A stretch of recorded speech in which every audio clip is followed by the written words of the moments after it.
Shabbat Shalom, everyone. We are here in the Gann Chapel. We're taping on Wednesday, May 28th. This is being shown on Shabbat, May 31, and it is being shown on the Shabbat that is right, Erev Shavuot. So I have a really rich offering from the Talmud today. This is a story that has multiple stories. It's a story of stories. It's a story about mortality. Moses dies, and it's also about our own mortality. It's a story about legacy. Moses is worrying about his legacy, what it will be, and he's Moses. It's a story about insecurity. Even Moses, our greatest rabbi, our greatest teacher, the greatest Jewish leader ever, was worried and had a lot of insecurity. It's a story about the nature of Torah, which makes it particularly suitable for Erev Shavuot. And mostly it is a super sober and somber reminder. This will be terrible to say, but it's true. The world was broken before we were born. It is broken while we're living in it. And when we die, it will still be broken. All the biggest problems of the world are not solved, and they're not solvable. They will never be solved. We'll live our life, and we'll pass from this earth with the biggest problems of the human condition, unsolved and unresolved. Now go out and have a meaningful life. And the Talmud is so clear about this, and I'll actually show you how brutally clear this is about it. So it's not an easy story, but it's a very important story. So let's thank God for the gift of learning Torah together. Baruch atah Adonai Eloheinu melech haolam, asher kitshanu b'mitzvotav v'tzivanu la'asok b'divrei Torah, v'harevna Adonai Eloheinu et divrei Toratcha b'finu v'b'fi amcha be'Yisrael, ונהיה אנחנו וצאצאינו וצאצאי עמך בישראל, כולנו יודעי שמך ולומדי תורתך לשמה, ברוך אתה אדוני המלמד תורה לעמו ישראל, ברוך אתה אדוני אלוהינו מלך העולם, אשר בחר בנו מכל העמים ונתן לנו את תורתו, ברוך אתה אדוני נותן התורה. So just I'll outline the very simple fact sequence, and then we'll get into the text. Which is, this story imagines that Moses has died. And Moses is talking to God, and God says to him, hey, Moses, I want to show you a really cool teacher who is teaching Torah now. And Moses sees that it's Rabbi Akiva, who is interpreting lots and lots of laws from the way certain Hebrew letters are written in Torah scrolls with a little rhetorical, artistic flourish, a little crown on certain letters. And from that, Rabbi Akiva will deduce laws. And Moses is very upset that he doesn't even understand what's going on. And he sits like in the back bench, like the back row. He doesn't want to get called on. And he can't follow what's going on. And he feels bad about himself. And he feels insecure. And then Moses hears a student ask Rabbi Akiva, hey, where did you get that? And Rabbi Akiva says, I got it from Moses at Sinai. And Moses still doesn't understand it, but he feels better. That's the first part. And then the second part is Moses says to God, wow, if that's such a cool rabbi, such a hip rabbi, such a profound rabbi, he's keeping Torah alive for the next generation, whatever ended up happening to him. And what you see is the most grim vision that Rabbi Akiva has been tortured and martyred by the Roman army, and they're literally selling his flesh in the marketplace. And Moses says to God, if this is his Torah, is this his reward?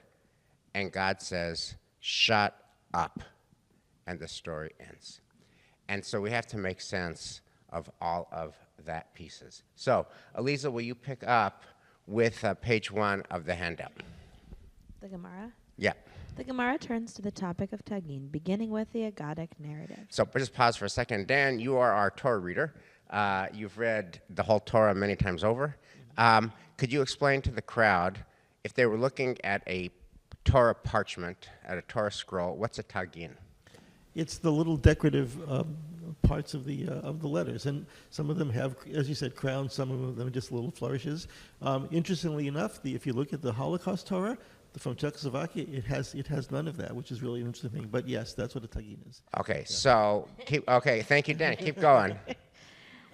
Rav Yehuda said in the name of Rav, when Moses ascended to the heavenly heights, he found the Holy One, blessed be God, as God was sitting and attaching crowns to some of the letters. That is, although the Torah was completely written, God was still adding tagine to certain letters. Moses said before God, Master of the universe, who is holding you back from giving the Torah as it is? God said to him, there is one man who is destined to exist at the end of many generations. Akiva ben Yosef is his name. And it is he who will expound upon each and every point, heaps and heaps of halachas.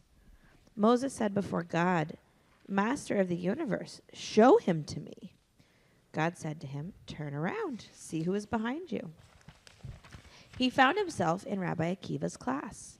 Moses went and sat at the end of 8 rows of students. But as he listened to the give and take between Rabbi Akiva and his students, he did not understand what they were saying. Disheartened, Moses' strength ebbed. However, once they reached a certain matter that required a source, Rabbi Akiva's students asked him, Teacher, from where do you know this? And Rabbi Akiva replied to them, it is halacha transmitted orally to Moses at Sinai. Upon hearing this, Moses' mind was relieved. Okay, so that's part 1 of the story. What comes up for you, colleagues, when you hear this story?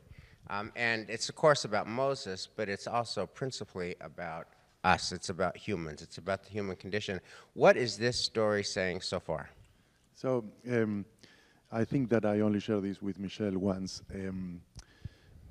When I eventually retire, okay, no pressure to you, my beautiful legacy will be that I come back to visit 20 years after and you're still doing Shabbat Alive, okay? And my first reaction was that. My first reaction is, wait, do I want Shabbat Alive because I want my ego to see, that my fruits of labor are still intact at Temple Emmanuel, or because I think that it's a beautiful service and the people enjoy it regardless of who is leading that and who created it. Right. So that's my first reaction with Moses. Moses' first reaction is, oh, now I'm at peace because he's talking about me and teaching, the words that were carried by me.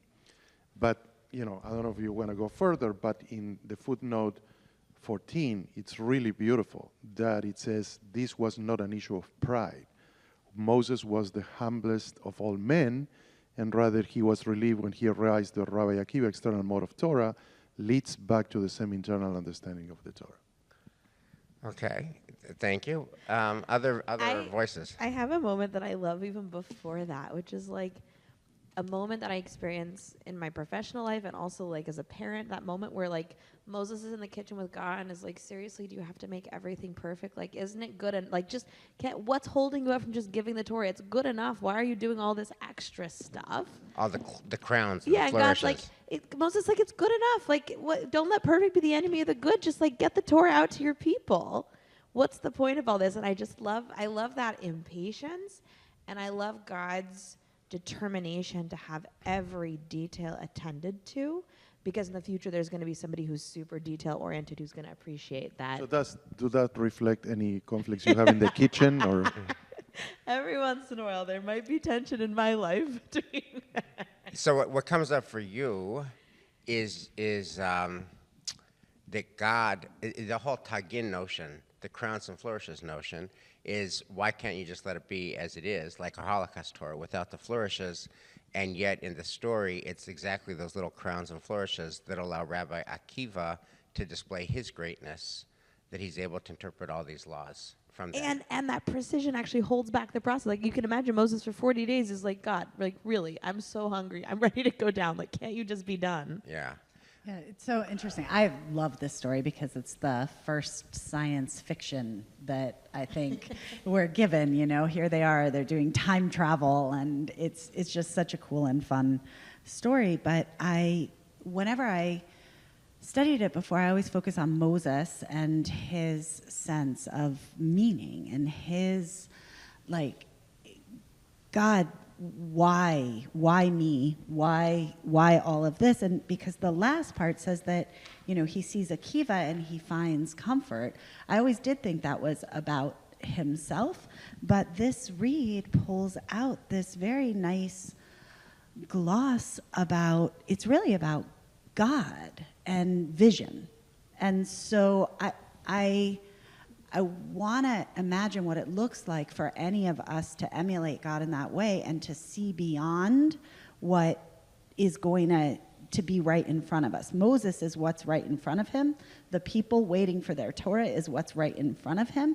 But God is actually going the extra effort and the extra mile for this future that of course God is God, so God can see the future, apparently.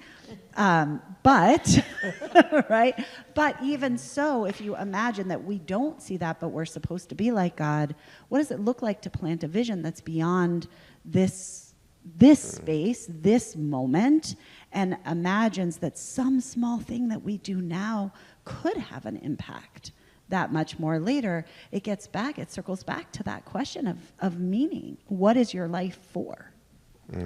Dan, what comes up for you? So I also think that Moses is here facing his mortality in the sense that he sees that now that once he's passed away, now he's dead, that from his perspective, that's when things end. And then he realizes the point where his energy ebbs is because he realizes that that's not true. Yeah, so it's so interesting how each of us, my father-in-law used to say, "Hakol doresh bifnei atzmo." Everybody interprets through the lens of their own experience. I see it yet differently, which is, first of all, this story is about mortality, Moses's, and most importantly, ours. How do we try to make sense of the fact that we will die? And this is that we've talked about and all year. Yes, and the and machine.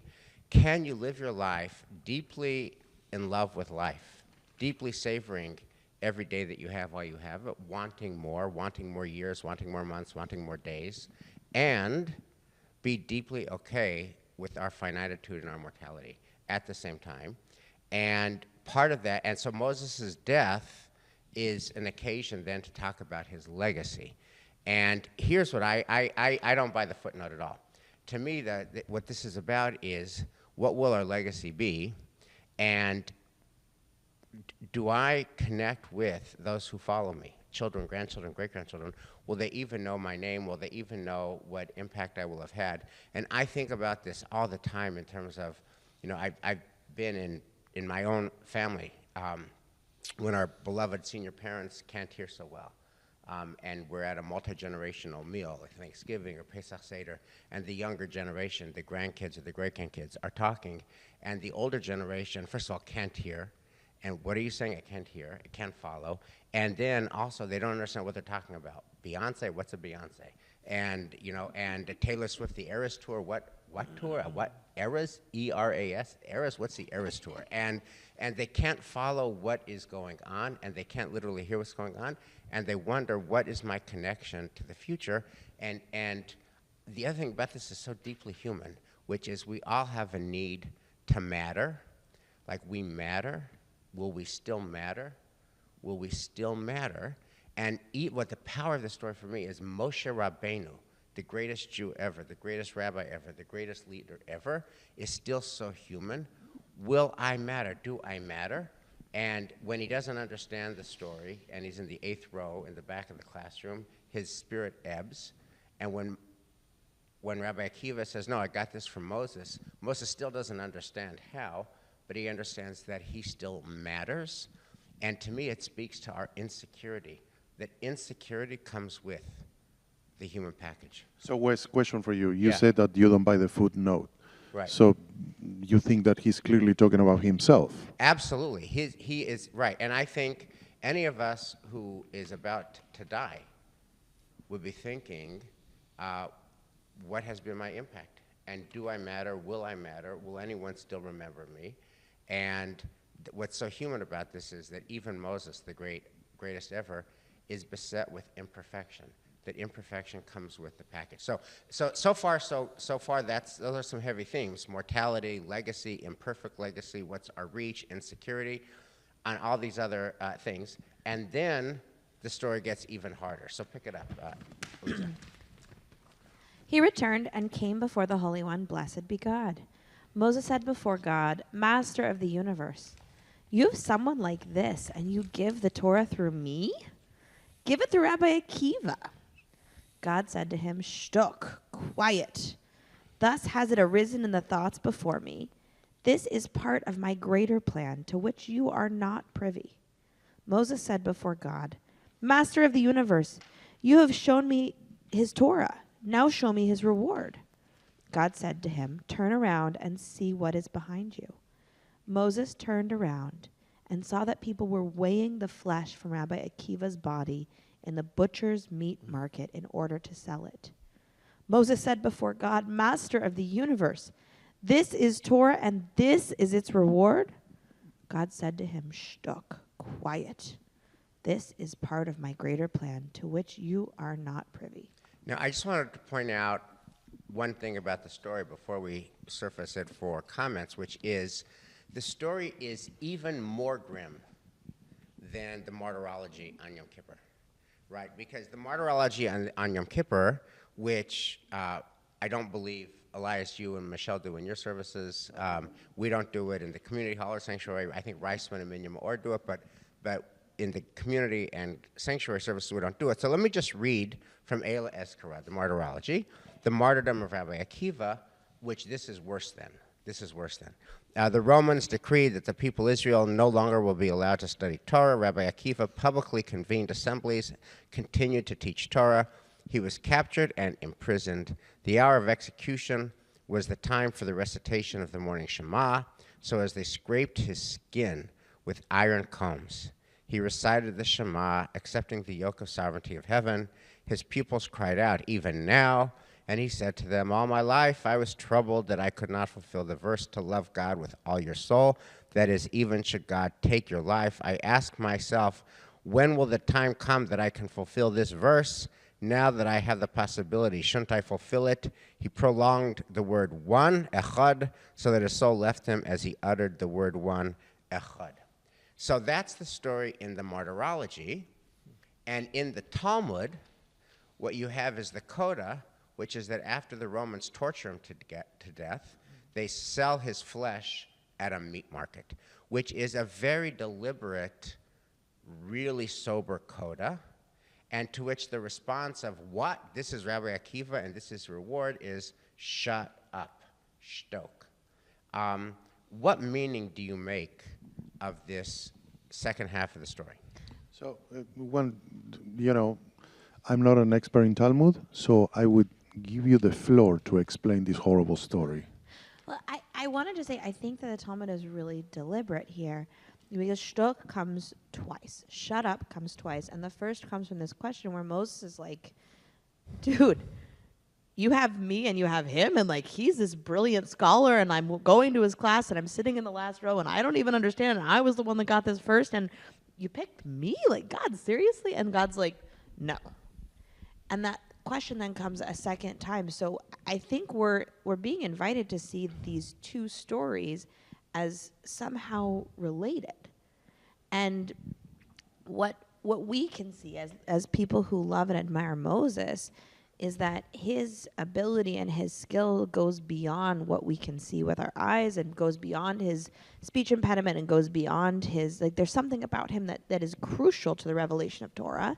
And so then I think we're being invited to think maybe there's something crucial in the continuation of the revelation of Torah in Rabbi Akiva's end that we just don't understand, that we're meant to understand, and we're meant to see the wisdom that God's not going to explain to us and won't be revealed until later, which is why it makes it into our high holiday liturgy, and why we repeat the story, and why we're continuing to engage with it, and not just doing away with it because it's super traumatic and painful and broken. But just before summoning other voices, what meaning do you make of the fact that this is even more horrible, terrible, sober, and somber than the martyrology? I mean, they didn't have to add and they're selling his flesh from the tortured body on the meat market.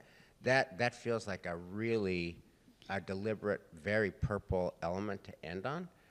What's going on? What's the force of that? So to me, I feel like if, in terms of seeing echoes, I'm seeing echoes of the book of Job here. And, God's kind of demand that at the end of all things, it's not about the reward that one might seek in studying Torah or being a faithful person or even being Moses's self, right? There are things that happen in this world for which no amount of righteousness and no amount of, as you would say, broccoliing can save you. And there just are horrors and terrors in this world. Yeah. So I'll take up your invitation, Elias, to offer my interpretation of the story. The first half and the second half, to me, are like completely connected and interconnected. The question is, how do we make meaning of our own mortality? How do we make meaning of our own life? And how do we make meaning of our own legacy? And I think the message of this story is that the world was broken and unredeemed. When we came into the world, we inherited an unredeemed world. It is still unredeemed while we're living it. And when we die, it will continue to be unredeemed. And I think in a lot of ways... Shalom. No. But I think no. But and this is no joke. I think that this is a question we've had. We're nearing the end of our Talmud year. Is what do we do with this broken world? What do we do with Israel 2 years post October 7th? What do we do with our country with all of the polarization, etc.? And is it enough we're in the Gan Chapel to daven Shachris Mincha and Maariv and to be okay in our Dalet Amot? And is that enough? What else is asked of us? And I think in a weird kind of way, I find this story reassuring in that it is saying it is beyond the ken of humans, even Moses, even Rabbi Akiva, to fix this broken world. We're going to throw that on to God. We're going to say, God, the world, that's above my pay grade. We're just a mere mortal. Even Rabbi Akiva, even Moses is a mere mortal. All the more so, all of us are mere mortals. We'll try our best, but when we leave this world, it was a hot mess. It is going to be a hot mess, and that's on you. All I can do is the best that I can do. And I think about this, my father-in-law died shortly before October 7th. It's a different Israel. He's living in a different Israel. He was still alive during the judicial fights, but he couldn't take it in. So the last Israel that he remembered was kind of the Israel that we grew up with, and all the protests about the Supreme Court, and then October 7th and all the war. He just never knew. And I think what this story is telling us is some version of that will happen to us. That when we die, the places that we love will continue to have Sturm und Drang and drama and pain, and that just is. And we want to say, hey, God, what about that? And the answer is shtok. It just is. Go about living your life and leaving your legacy, and have sober, realistic expectations. Is it worth it for us human beings, based on this story, to really try to understand what God means, this is part of my greater plan? So that's a perfect segue to what do we do about it? I mean, it seems so sober and it seems so tough, and when you ask questions, the answer is it's God's plan. So Harold Kushner has this chapter in his book, When I've Ever Wanted Isn't Enough. It's chapter 9, Why I Am Not Afraid to Die. And I wanted to offer kind of two short readings from that feel to me responsive. So page 3 of the handout. Michelle, would you read the I believe that it is not dying that people are afraid of? I believe that it is not dying that people are afraid of. Something else, something more unsettling and more tragic than dying frightens us. We are afraid of never having lived, of coming to the end of our days with the sense that we were never really alive, that we never figured out what life was for. Right. So I'd love, first of all, just your comments on that, and then we'll try to plug it into this larger context, that what scares people at the end of a life, he says, is not dying, is the realization that perhaps we never lived. Do you agree with that assessment? Absolutely. Okay. Well, absolutely. Yeah. I feel this every day. I really feel this every day. Tell us more, Dan. I just don't know sometimes, I try to do my best for the purpose of leaving a legacy of Torah. And then I just don't know that's sometimes I wake up in the morning and worry that I've actually failed at that. I worry that I've failed at raising a child. I worry that I failed at being a mensch. So really, all of those things. When I read this text this morning, this whole text, it was like, this is. I'm frightened, not of dying, but I'm frightened that the fact that what I've done has absolutely no meaning. Like I feel like Ecclesiastes sometimes. Wow. Yeah, Dan, but I mean, just let that settle in and just say, thank you. Thank you for sharing that. That feels really important that you shared that, and really human that you shared that. So thank you. And I wanna. The next question, we'll get some more comments, is what do you do with those questions? Because remember, you're in good company. Even Moses had questions about, did I matter? Was my life meaningful? All of us do. So the question is, how do we engage those concerns? Elias. so I want to offer two things. One is a reflection of what you said. We hear you and we understand your pain. But I want to offer to you, this idea that one famous rabbi sometimes said, when you are a chef, you don't enjoy your own food, all right? And I constantly see people here coming back for weddings or something and says, yeah, then Nesson taught me for bar mitzvah, right? That is your legacy, my friend. Sorry to tell you. Sometimes we don't see our own, fruits of our own work, but it happens. So you should be proud. Yeah. And then my own reflection. Can I say my own reflection? Please. And for me, it's not that. For me, it's not a reflection. I get embarrassed when people say that. Because You're I a humble think person. But because I think that that's not what I'm here for. What I'm here for is now and the future. I'm also hopeful that it's not that I try to leave a legacy. I'm just hoping that they leave a legacy. So my personal reflection is, I go back to my mom in her last months of her life. I would have daily conversations with her, and she would always ask me the same question: was my life worth? Was my life worth it? And I would always reassure her that my brother and I are who we are because of the values that she taught us, that the grandchildren adore her, and that she shouldn't feel like that. And that was her fear at the end of her life, that her life didn't matter, that, she was a social worker. She helped countless of people, getting through a lot of stuff. And she was a great mother. Jewish mother could be difficult at times.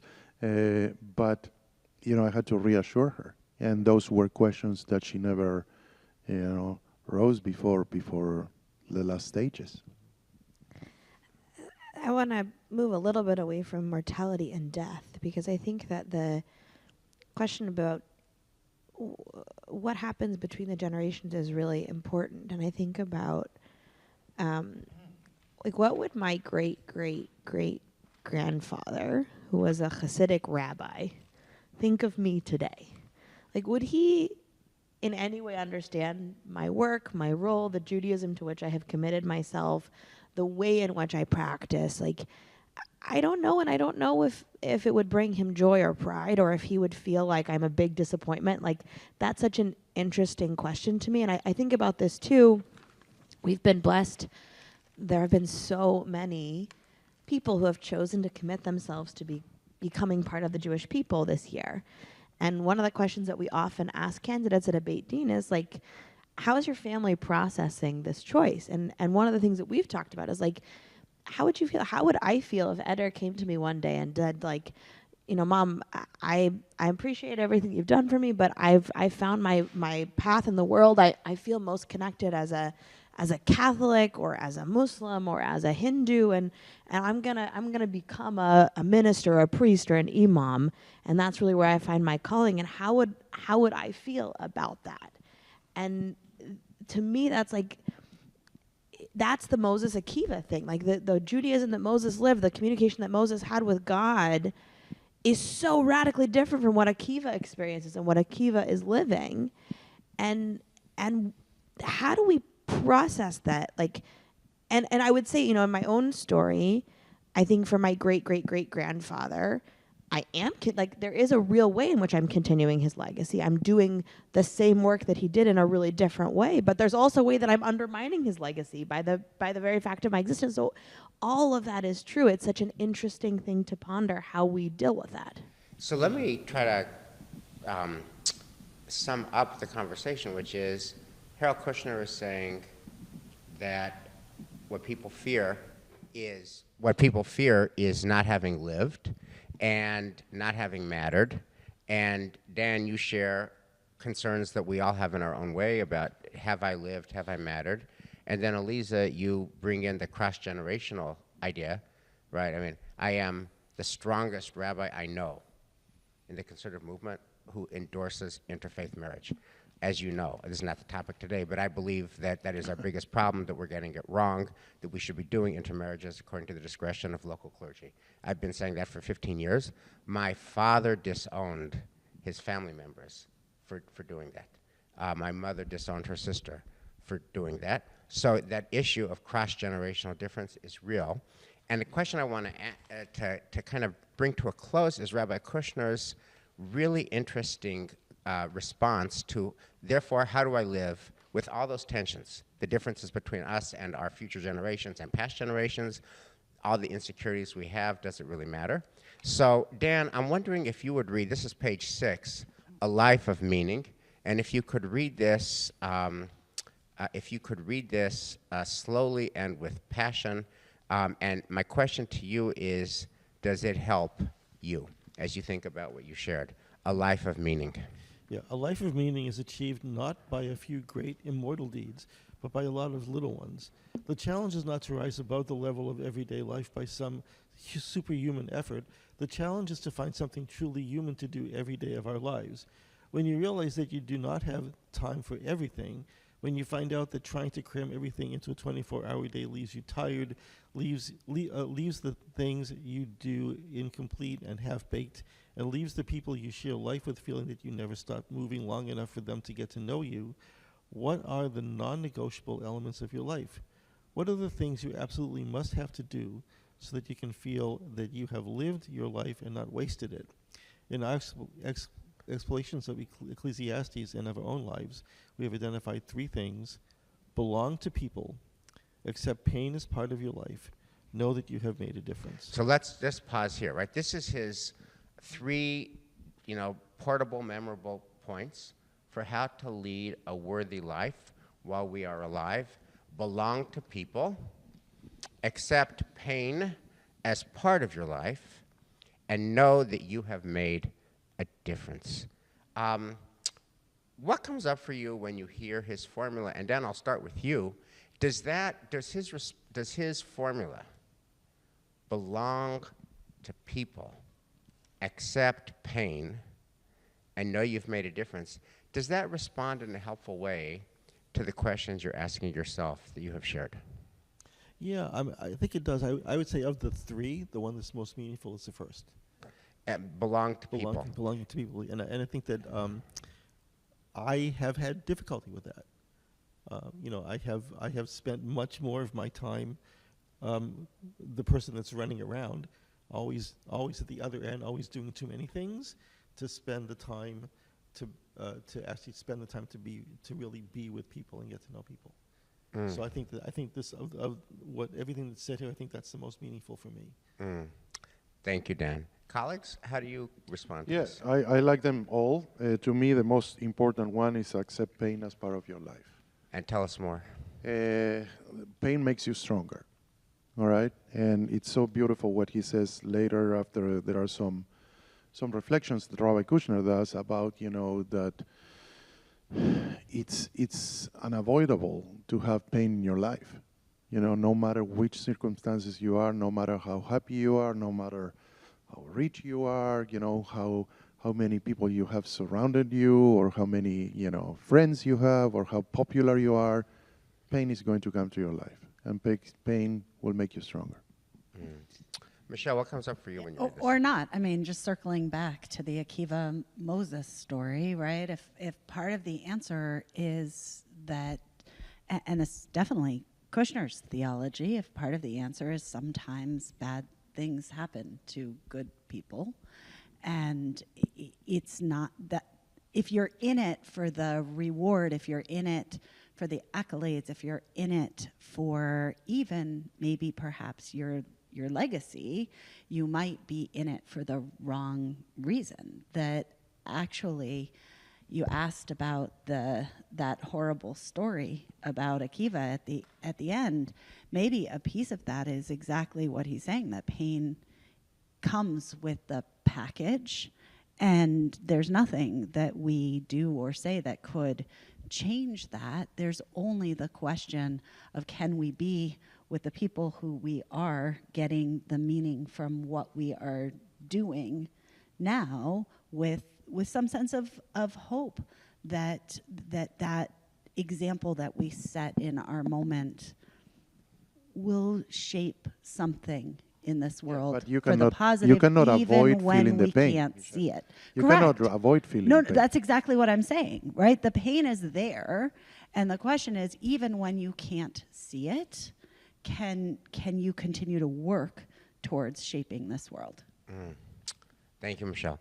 Eliza, what comes up for you when you encounter this list? Belong to people, accept pain, know you've made a difference. I like his description of these more than I like the list. I don't like the list.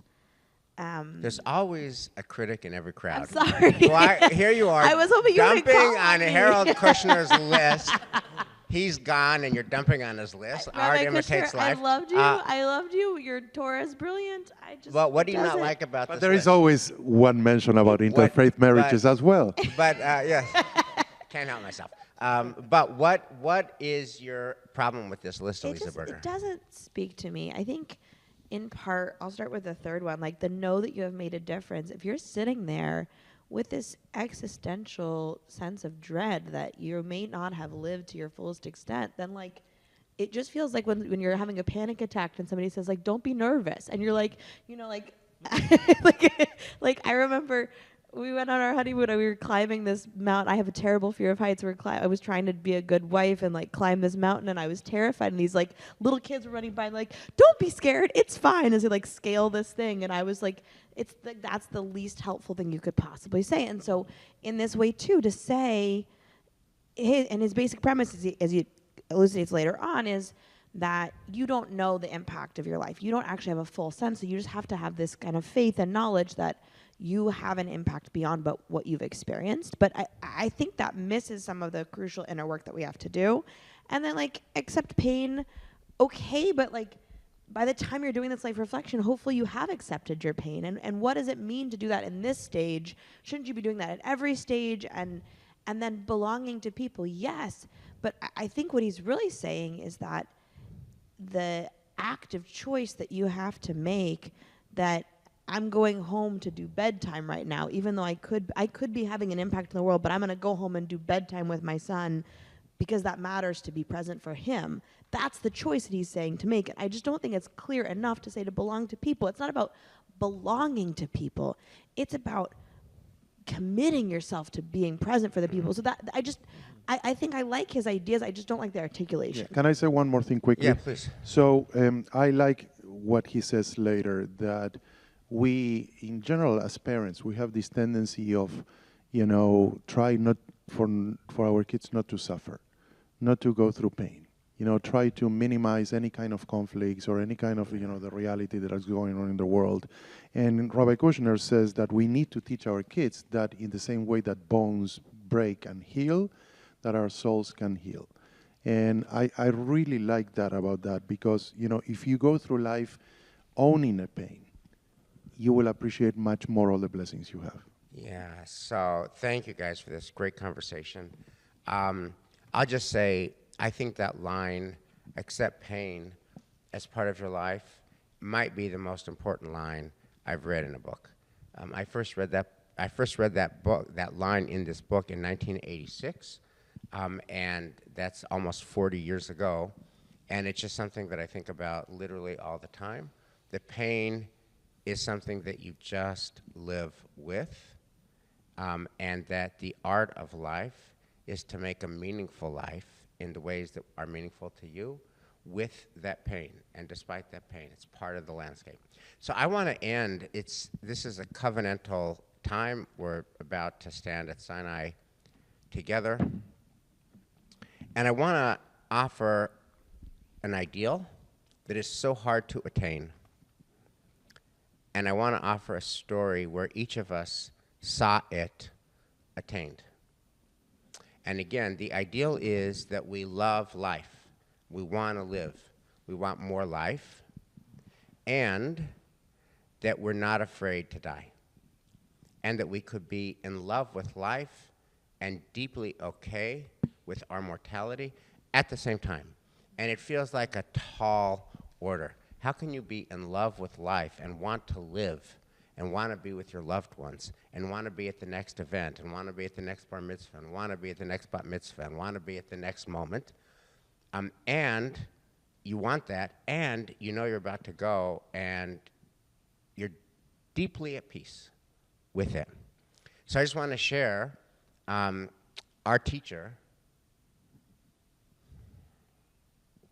is Joan Katz, because when we were there last Tuesday, first I got a call from her in the morning saying I'm dying, and she was just at peace.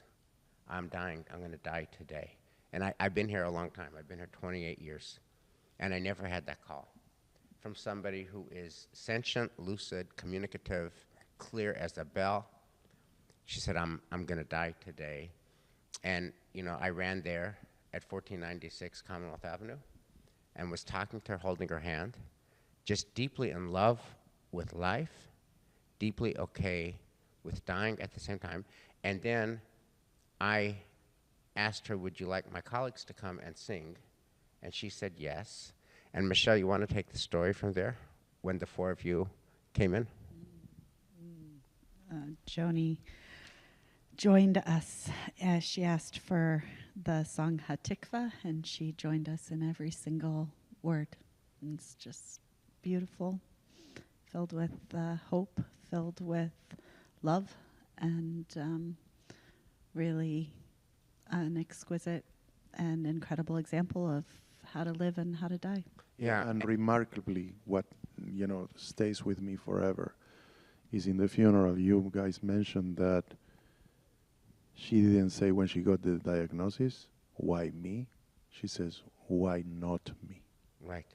Why not me? And she spent those months as a grace note where people from far and wide, people would fly in from coast to coast for the day, and they would come to spend just an hour or two with her. And she spent the last several months just being with the people in her life, knowing that she had incurable leukemia. And so I want to just say that, this is the work of this story from the Talmud, and I think this is the work of our life, which is with all of our aspirations and all of our insecurities, to continue to get up every morning, to love life and to do our best, and then in the end, to do what this story asks us to do, for those things that we can't control, and there's a lot of it that we can't control, to give it up to God. Shabbat Shalom and Chag Sameach. Shabbat Shalom. Chag Sameach.